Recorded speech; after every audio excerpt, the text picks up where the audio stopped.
ألف بين قلوب أهل البدار يا رب. اللهم ألف بين قلوب أهل البدار يا رب. اللهم أخرج من بينهم الثأر. اللهم أخرج من بينهم الثأر. اللهم اجعلهم إخوة متحابين. اللهم اجعلهم في الجنة على سرر متقابلين.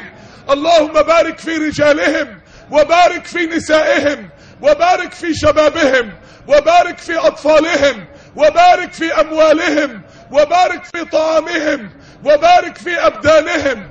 اللهم ألف بين قلوبهم. اللهم أخرج من بينهم الثأر والانتقام.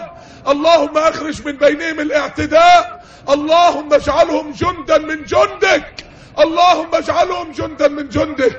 اللهم استعملهم لتحرير فلسطين يا رب. اللهم استعملهم لنصرة الإسلام يا رب، إنك ولي ذلك والقادر عليه. ربنا يبارك فيكم يا إخواني، وربنا يحفظكم، وربنا يرفعكم، إنه ولي ذلك والقادر عليه.